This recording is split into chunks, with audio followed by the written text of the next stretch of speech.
کہاں سے آئے پیسے؟ کسی سے ادھار لیے ہیں؟ کیوں پریشان کر رہی ہے؟ سمینہ کے ہاتھ پاؤں پھول گئے۔ اس کی تیز ہوتی آواز پر بچے کھانا چھوڑ کر دیکھنے لگے۔ نہیں نہیں، کسی سے لیے نہیں ہیں، میں بتاتی ہوں۔ نرمین نے جلدی سے سب بتانا شروع کیا۔ فروخ سے کہنا، اس کا ٹیوشن ڈھونڈ کر دینا، غلام رسول نمبردار کے گھر جانا اور ایڈوانس ٹیوشن فیس۔ دونوں کے منہ کھلے کے کھلے رہ گئے۔ وہ جیسے کسی اور ہی دنیا کی کہانی سنا رہی تھی۔ دروازہ بھی ماں سے پوچھ کر کھولنے والی نرمین کیسے کسی کے گھر جا سکتی ہے؟ سمینہ نے ڈرتے ڈرتے انور حسین کو دیکھا۔ اس نے بدقت اپنا منہ بند کیا، آہستہ آہستہ نوالا چبایا۔ بچوں کو بھی لگا آپی نے کچھ غلط کر دیا ہے، اب ابو جی جوتا اٹھائے ہی اٹھائے گا۔ حالانکہ ابو جی نے کبھی نرمین پر ہاتھ بھی نہ اٹھایا تھا۔ نرمین، تو کیا پاگل ہو گئی تھی؟ بھوکی مر رہی تھی؟ یہ کپڑے نہیں مل رہے تھے؟ کون سی خواہشیں پوری کرنی تھیں جو تو کمانے چل پڑی؟ یہ تیرا باپ سارا دن ہڈیاں توڑتا ہے، کس کے لیے؟ سمینہ پھٹ پڑی۔ ہاں تو کیوں اکیلے ابو جی ہڈیاں توڑائیں؟ ہمارے کیا ہاتھ پیر ٹوٹے ہیں؟ اور دیکھیں، ذرا سی محنت سے پیسے مل گئے نا۔ نرمین، تو لڑکا نہیں ہے۔ سمینہ نے ماتھا پیٹا۔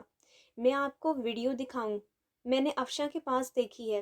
اس آدمی نے اپنی ساری بیٹیوں کو الیکٹریشین بنا دیا۔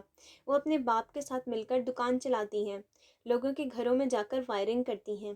ان کے باپ نے تو نہیں کہا کہ وہ لڑکے نہیں ہیں؟ کیسے ٹرٹر بول رہی تھی۔ سمینہ کا ہاتھ اٹھ جاتا کہ انور حسین نے اس کا ہاتھ پکڑ لیا اور نرمی سے بولا، کل میں تمہارے ساتھ جا کر خود نمبردار صاحب سے ملوں گا۔ اچھے لوگ ہوئے تو پڑھاتی رہنا۔ سمینہ ہکا بکا رہ گئی۔ نرمین جوش میں باپ سے لپٹ گئی۔ یہ دیکھ کر چاروں بچے بھی ایک دوسرے سے لپٹ کر مبارکباد دینے لگے۔ ابو جی، یہ اس آدمی کو واپس کر دینا، ہمیں اس کے پیسے نہیں چاہیے۔ انور حسین نے نوٹ پکڑا، چوم کر آنکھوں سے لگایا، پھر بیٹی کی ہتھیلی پر رکھ دیا۔ وہ 500 کا نہیں، لاکھوں کا کھاتا ہے، اسے اپنے خرچے کے لیے رکھ لو۔ اس نے برتن ہٹائے اور جوتا پہن کر گھر سے نکل گیا۔ سمینہ نے اداسی سے ادھورے کھانے کو دیکھا۔ امی، لاکھوں کا کھاتا کیسے کلیئر ہوگا؟ نرمین کے لہجے میں فکر مندی تھی۔ تمہاری ٹیوشن فیس سے تو نہیں ہوگا۔ سمینہ برتن سمیٹنے لگی۔ ماں کا انتظار کرتے کرتے اور مطالعے پاکستان کا رٹا لگاتے لگاتے اقصیٰ تھکنے لگی۔ باہر کوہر میں ڈوبی گہری تاریک رات۔ اقصیٰ نے آگ جلا کر کمرے میں رکھ دی تھی، تبھی کمرے میں ہلکی سی گرمائش کا احساس ہو رہا تھا۔ کتنی رونق ہوگی، کیا تھا جو اماں مجھے بھی لے جاتی؟ اس نے یاسیت سے سوچتے ہوئے رضائی اپنے ارد گرد دبائی۔ یہ ماں کے جہیز کی رضائی تھی جس کی روئی اب اندر سے ٹوٹنے لگی تھی، مگر رشیدہ کے پاس اتنی فرصت کہاں کہ اسے ادھیڑ کر دوبارہ بھروا سکے۔ تیری ماں کہاں مر گئی ہے؟ وہ باپ کی آواز پر کام گئی۔ باپ کی آواز اونچی تھی اور کمرے میں گہری خاموشی۔ ابا، روٹی دے دوں؟ کیا پکا ہے؟ آواز پیٹیوں کے ساتھ پڑی چارپائی سے آئی تھی جس پر 2 لحاف پڑے تھے جن کے اندر کہیں رفیق تھا۔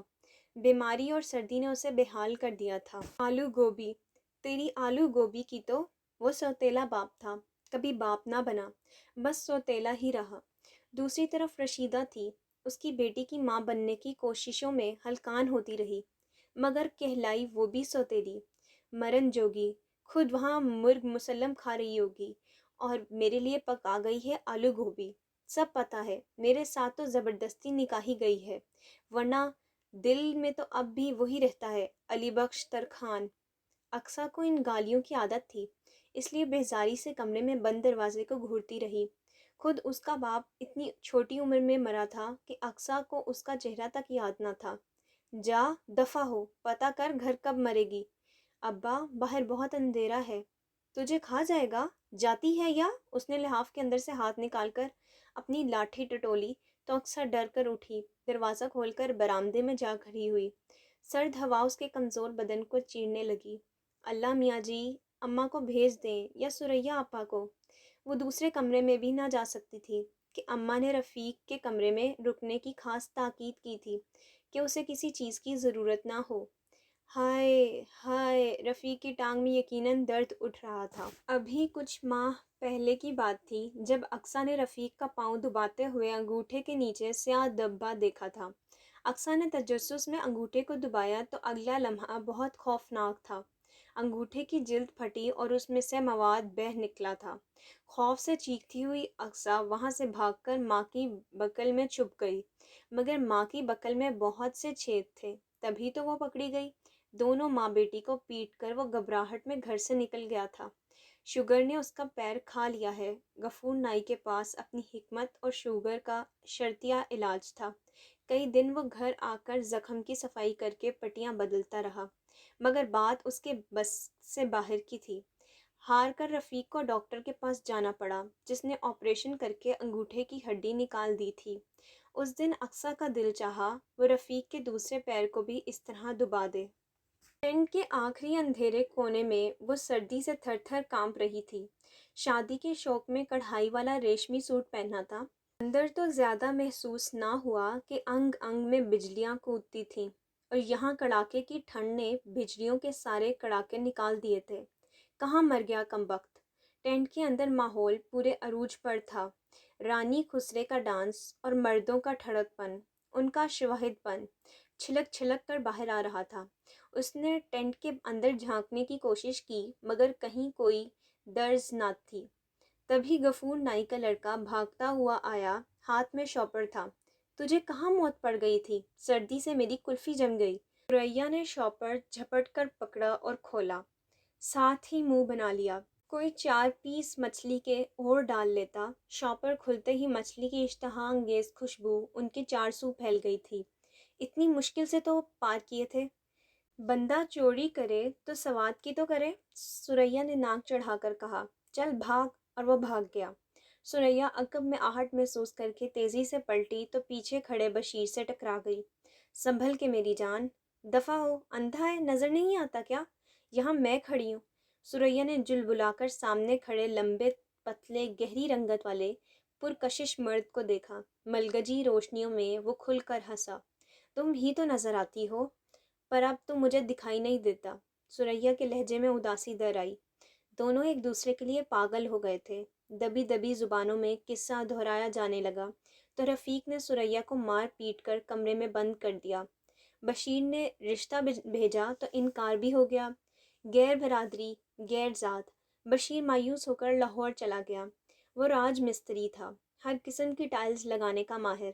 ہاتھ میں اتنی صفائی کہ بڑی بڑی کوٹھیوں، بنگلوں کے ٹھیکے آرام سے مل جاتے۔ اس لیے پیسے کی تو کمی نہ تھی، مگر کمی قسمت میں تھی، تبھی تو اسے ثریا نہ ملی۔ اب کوئی اور مل گیا ہے کیا؟ کاش مل جاتا تو تجھے ہی بھول جاتی۔ وہ ریشمی دوپٹہ لپیٹتی جانے کو پلٹی کہ بشیر نے اس کی کلائی پکڑ لی۔ اس کے ہاتھ لمبے، کھردرے اور سانولے تھے، مگر گرفت میں نرمی، محبت اور حلاوت تھی۔ ثریا نہ چاہتے ہوئے بھی پگھل گئی۔ رشیدہ جب زردے بریانی کا شاپر سنبھالے آئی تو ثریا کی چہکاریں اور کھنکتی آواز صحن میں ککلی کھیل رہی تھی۔ اندر مچھلی ٹکے اور بریانی کی خوشبو گڈمڈ ہو رہی تھی۔ رفیق لحاف کی بکل مارے تازہ دم ہو بیٹھا۔ اس کا بنا انگوٹھے والا پیر لحاف سے باہر تھا۔ ثریا اس کی پائنتی کی طرف گرم چادر اوڑھے چائے پی رہی تھی۔ کمرے میں بس کھانے اور تازہ جلی آگ کی باقیات تھیں۔ اقصیٰ ماں کی چارپائی پر اونگھ رہی تھی۔ لے آ گئی تیری ماں، میٹھے لونے نمکین چول لے کر۔ ثریا کے لہجے میں طنز تھا۔ رفیق قہقہا لگا کر ہنسا تو اقصیٰ نے مندی مندی آنکھیں کھول کر ماں کو دیکھا۔ رشیدہ کمینی نے مڑ کر بڑا کرارا جواب دیا تھا۔ پتہ نہیں رشیدہ اپنے اندر بولتی عورت کو کمینہ کیوں کہتی تھی، حالانکہ وہ تو صرف سچ بولتی تھی۔ شاید اسی لیے، یا شاید اس لیے کہ وہ منہ پر نہ بولتی تھی۔ میں نے تو اپنی جوانی بیوگی اور تیرے باپ کی بیماری بھی سنبھال لی، اور تجھ سے تو اپنی جوانی بھی نہ سنبھالی گئی۔ رشیدہ نے تھکے تھکے ہاتھوں سے شاپر رکھے۔ پاس پڑے مچھلی کے کانٹوں اور چچوری ہوئی ہڈیاں دیکھ کر اسے ثریا کا خیال آ کر جھڑجھڑی آ گئی۔ رزق حلال اور حرام میں یہی تو فرق ہوتا ہے۔ حرام آسانی سے کمایا اور اڑایا جاتا ہے، اشتہا انگیز اور وافر ہوتا ہے، جبکہ رزق حلال کے لیے ہڈیاں گھسانی پڑتی ہیں، جوڑ جوڑ درد سہنا پڑتا ہے۔ جنوری کی قہر زدہ راتوں میں ٹھنڈے پانی سے سینکڑوں برتن دھونے پڑتے ہیں، تب جا کر یہ چند سو اور میٹھے لونے چول کمائے جاتے ہیں۔ اسی لیے تو رزق حلال کو عبادت کہا گیا ہے۔ کتنا آسان تھا بستر پر پڑے بیمار شوہر کو بھول کر تلی ہوئی مچھلی اور تکے بریانی کمانا، مگر وہ محو عبادت تھی۔ رشیدہ یہ بات ٹھٹھا اڑاتی ثریا کو نہ سمجھا پاتی۔ اس نے تو پوری کوشش کی تھی، مگر دنیا، رفیق اور ثریا نے اسے ماں بننے نہ دیا۔ وہ سوتیلی تھی، سوتیلی ہی رہی۔ اب کیا جواب دو گے؟ سمینہ نے پائنتی پر بیٹھتے انور حسین سے پوچھا، جو بازو آنکھوں پر رکھے لیٹا ہوا تھا۔ کس کو؟ انور حسین نے بازو ہٹا کر اپنی وفا شعار اور صابر بیوی کو دیکھا۔ اسی گینڈے کے منہ والے منشی کو؟ وہ تنفر سے گویا ہوئی۔ ظاہر ہے جواب ہی دینا ہے۔ انور حسین اٹھ بیٹھا۔ دکان تو اب ہاتھ نہیں آئے گی، وہ خبیث سود پر سود ڈالے گا تنگ کرنے کو۔ یہ انصاف تو نہیں، ہماری بیٹی ہے، ہم رشتہ دیں نہ دیں۔ غریب کے لیے انصاف نہیں ہوتا سمینہ۔ اس کا ٹوٹا ہوا لہجہ سمینہ کو تڑپا گیا۔ اچھا فکر نہ کر، دال دلیا چل ہی رہا ہے، باقی اللہ خیر سکھ رکھے تو ہمارے بیٹے جوان ہو کر تمہارا بازو بنیں گے انشاءاللہ۔ ہاں، مستقبل کے خوشگوار تصور سے انور حسین کی آنکھیں چمکنے لگیں۔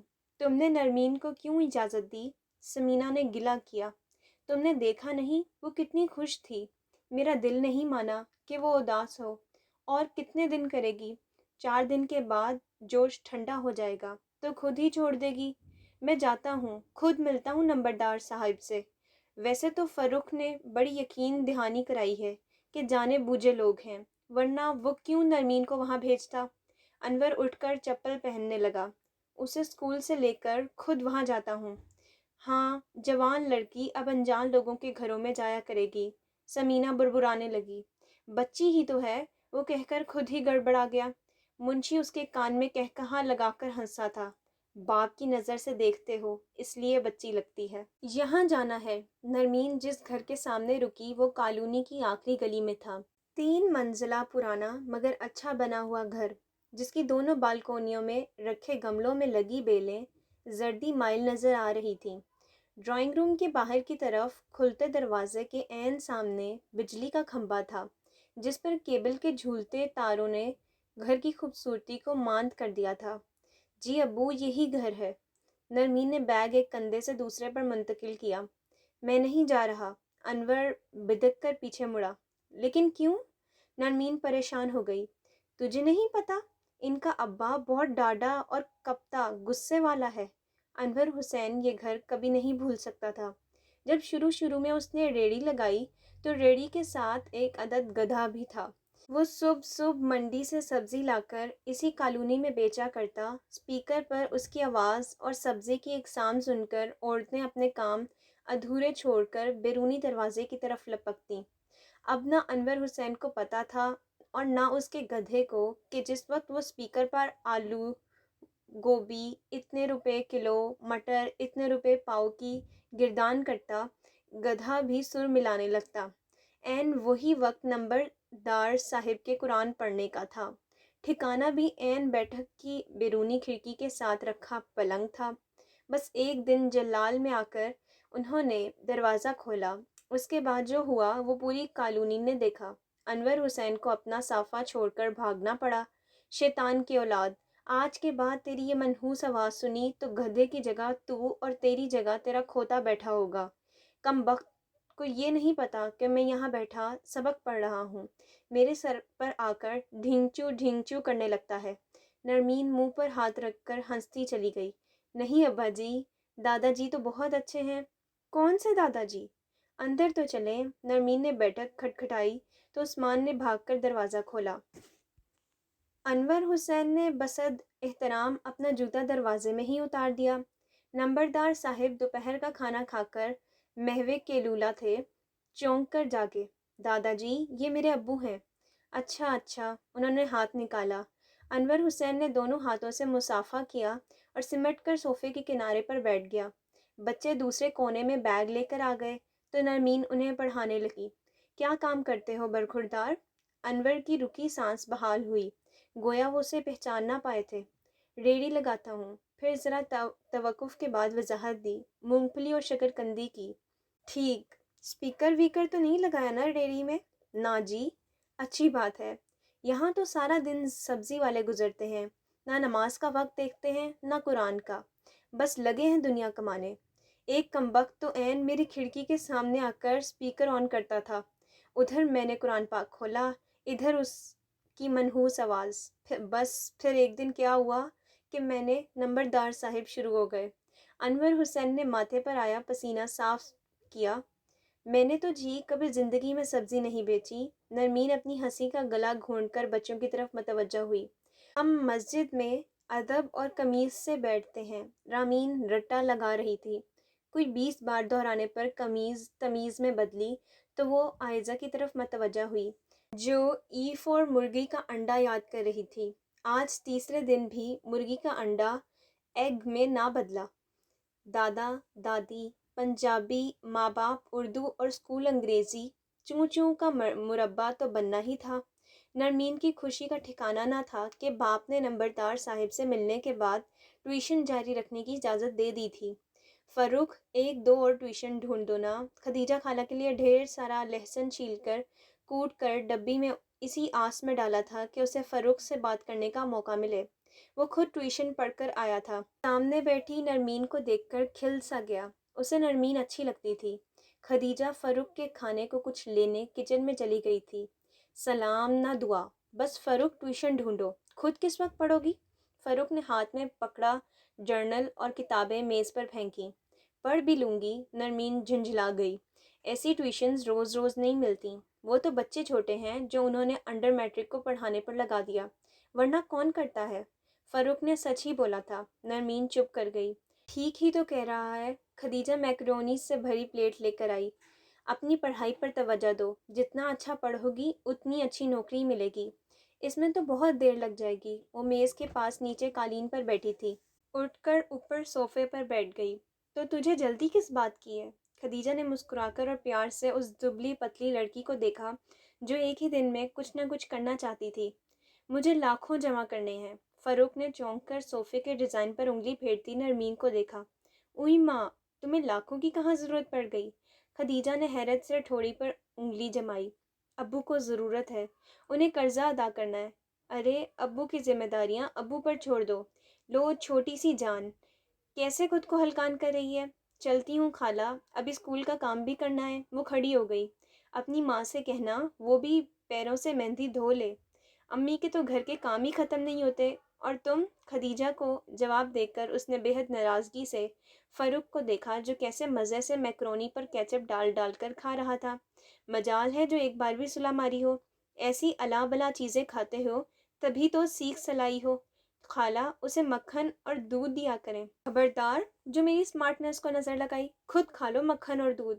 فروخ کو تاؤ آ گیا۔ اپنے بے حد لمبے قد اور دبلے پن کی وجہ سے وہ ویسے ہی احساس کمتری میں مبتلا رہتا تھا۔ ہمیں تو ملتے ہی نہیں، ورنہ تمہیں دکھاتے کیسے کھاتے ہیں مکھن اور کیسے پیتے ہیں دودھ، کہہ کر خدیجہ کو سلام کرتی یہ جا وہ جا۔ خدیجہ ہنسنے لگی۔ وہ مجھے اتنی باتیں سنا گئی اور آپ ہنس رہی ہیں؟ ٹھیک ہی تو کہہ کے گئی ہے، لڑکیوں اور چڑیوں کی طرح چوگے نہ چگا کر، ڈٹ کر کھایا کر، مردوں کی طرح۔ تیرے لیے کتنا کچھ بنا کر رکھتی ہوں۔ بہنیں ہوتی تھیں تو سب چٹ کر جاتی تھیں۔ خدیجہ بیاہی بیٹیوں کا ذکر کر کے خود ہی اداس ہو گئیں۔ کیسی رونق سی آنگن میں لگی رہتی تھی۔ اب تو کبھی کبھار بچوں کی اسکول کی چھٹیوں میں ہی چکر لگتا تھا۔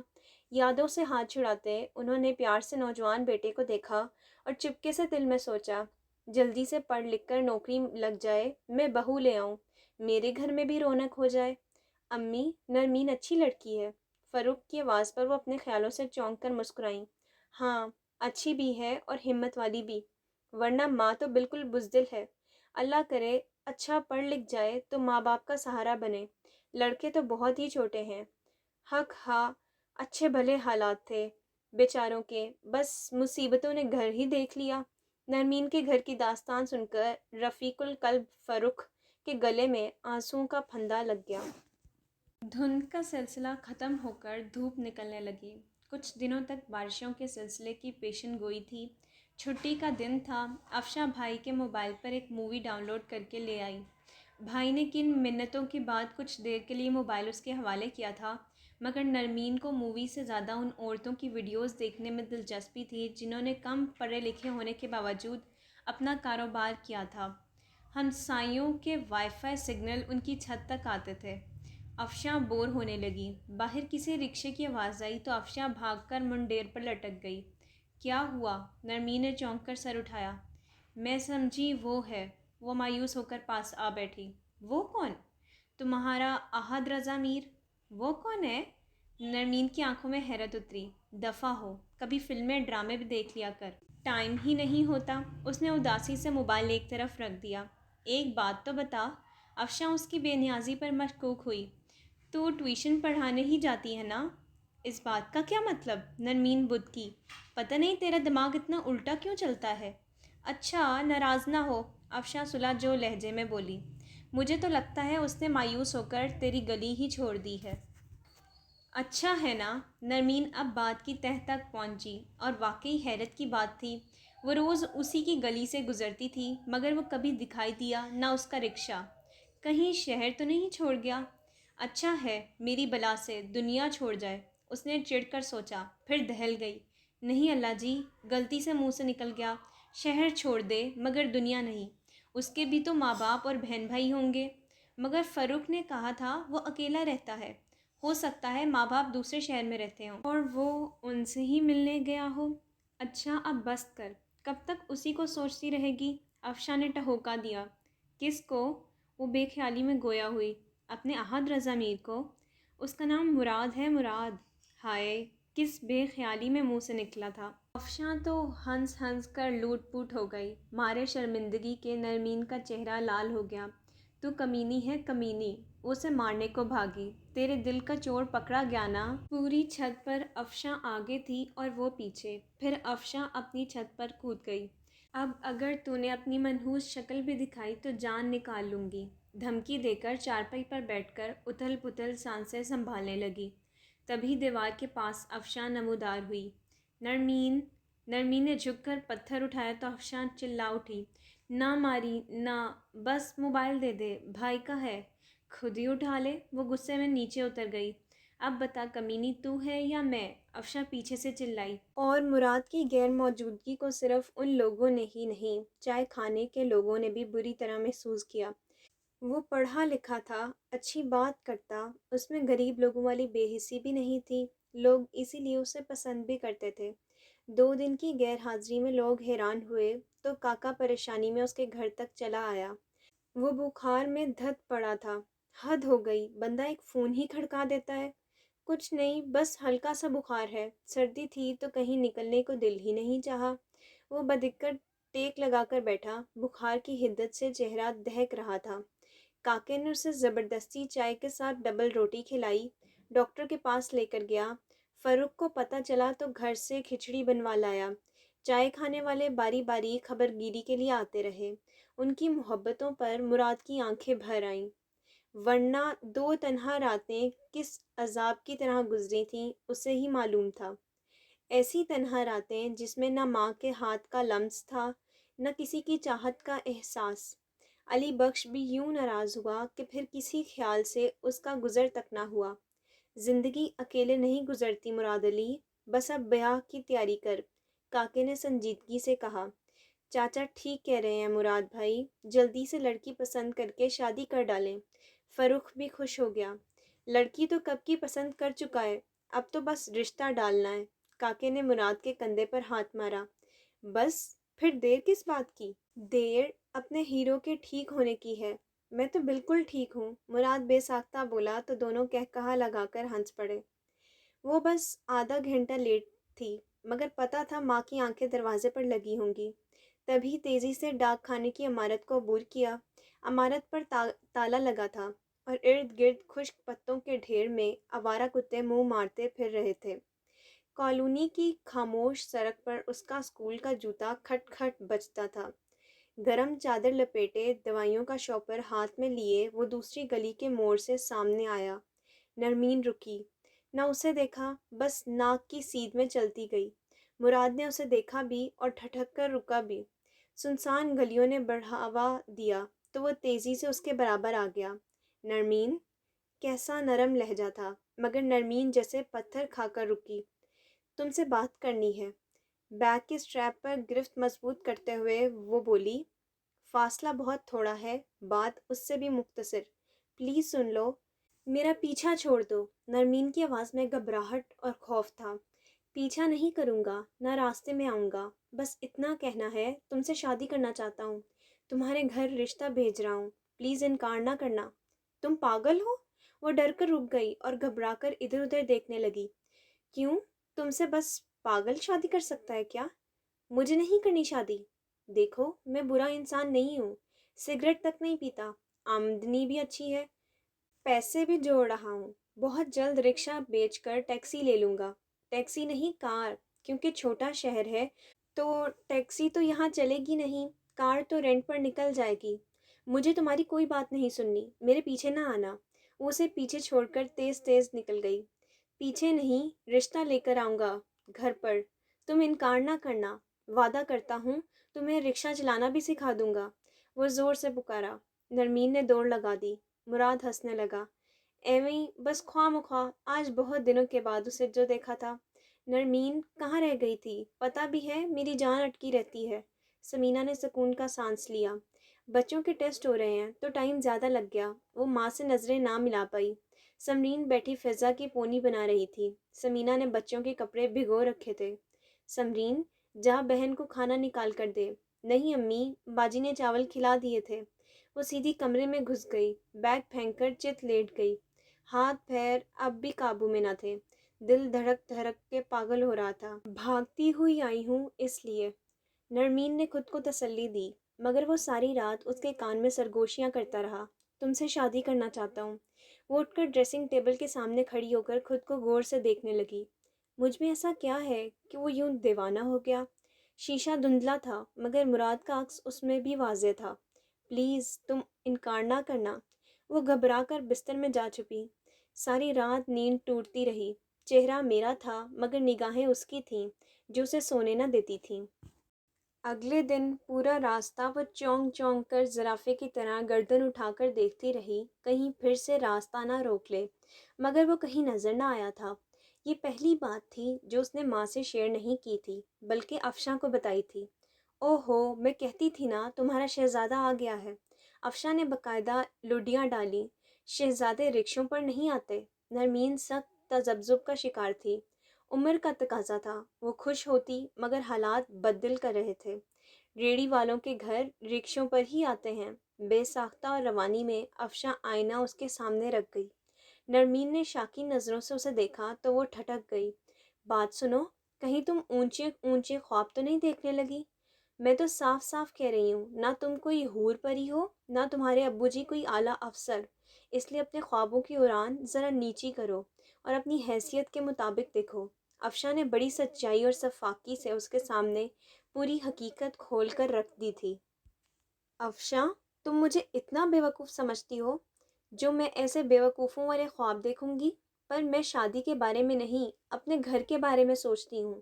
مجھے تو اپنے ابو جی کا بازو بننا ہے، ان کا سہارا، ان کا بیٹا بننا ہے۔ نرمین زخمی لہجے میں بولے گئی۔ بڑی مہربانی، تم ان کی بیٹی بن کر آرام سے اس گھر سے رخصت ہو جاؤ، تمہارے ابو جی پر احسان ہوگا، ان کا ایک بوجھ، ایک ذمہ داری کم ہوگی۔ بیٹی بوجھ ہوتی ہے؟ ہاں جی، اور اب یہ بوجھ مراد علی خوشی خوشی اٹھانے کو تیار ہو گیا ہے، اس لیے تم بس رخصتی کی تیاری کرو۔ افشاں نے بات کو ہنسی میں ٹال دیا۔ نرمین بھی خاموش ہو گئی۔ مہینے کا 1500 کما کر وہ ابو جی کا بیٹا تو نہیں بن سکتی تھی نا؟ بہتر ہے شادی کر کے ان کا بوجھ ہی کم کر دوں، نرمین نے دل ہی دل میں سوچا۔ وعدہ کرتا ہوں تمہیں رکشہ چلانا بھی سکھا دوں گا۔ وہ چپکے سے مسکرا دی۔ اماں، گھر کی بیرونی دیوار کے ساتھ گوبر کی پاتیاں اپلے تھوپ کر لگاتے ہوئے اقصیٰ نے ماں کو پکارا۔ وہ پاتیاں تھاپ رہی تھی اور اقصیٰ دیوار سے چپکا رہی تھی۔ مجھے کالج میں داخلہ لینا ہے۔ رشیدہ کا ہاتھ رک گیا۔ بے بسی سے سر اٹھا کر بیٹی کو دیکھا۔ 1 سال پہلے بہت ہی اچھے نمبروں سے اس نے میٹرک کیا تھا، تب سے اب تک وہ بیٹی کے داخلے کے لیے پیسے ہی جمع کرتی رہی، اور داخلے کی تاریخ گزر گئی۔ اس کے لیے تو شہر جانا پڑے گا۔ اماں، لڑکیاں جاتی تو ہیں ویگن میں بیٹھ کر۔ اقصیٰ اکتا گئی۔ صاف کہو پیسے نہیں ہیں۔ ہاں نہیں ہیں، رشیدہ نے ہار مان لی۔ تمہارا ابا زندہ ہوتا تو تمہیں ضرور کالج بھجواتا، اسے بہت شوق تھا اپنے بچوں کو بہت سارا پڑھانے کا۔ اماں، ابا زندہ نہیں ہے، اس نے غصے میں دیوار سے پاتی گرا دی۔ تو کیا کروں؟ پیسے نہیں ہیں رشیدہ کے پاس، اور رفیق کی حالت دیکھ رہی ہے، پیسہ ہو تو اس کا علاج نہ کروا لوں میں؟ اقصیٰ چپ کر کے بیٹھ گئی۔ اندر سے سریا نکلی، اسے کپڑے لتے اور کھانے پینے کی کبھی تنگی نہ ہوئی تھی۔ رشیدہ نے نیچی نظروں سے اس کے قدموں کی رفتار ناپی اور ڈر گئی۔ بشیر گاؤں آیا ہوا تھا۔ آپا، کہاں جا رہی ہو؟ اقصیٰ نے پوچھا۔ اپنے کام سے کام رکھ، وہ تڑک کر کہتی گوبر سے بچتی نکل گئی۔ سریا کی معصومیت کو دیمک تو کئی سال پہلے ہی لگ گئی تھی، اور اب اس دیمک نے اسے اندر ہی اندر کھانا شروع کر دیا تھا۔ وہ اندر سے کھوکھلی ہونے لگی تھی اور چہرے پر عجیب سا کھرانٹ پن دکھائی دیتا تھا۔ تبھی تو پورے گاؤں میں اس کے لیے رشتہ نہ ملتا تھا۔ رفیق بے غیرت تھا یا بے خبر، رشیدہ کو کبھی سمجھ میں ہی نہ آیا تھا۔ اماں، دوسری شادی کرنی تھی تو کسی ڈھنگ کے بندے سے کر لیتی، یہ رفیق اور اس کی بری میں آئی ہوئی بیٹی ہی ملی تھی۔ چپ، باپ ہے تیرا؟ میرا باپ تو قبر میں ہے، ٹاہلی کی ٹھنڈی چھاؤں کے نیچے۔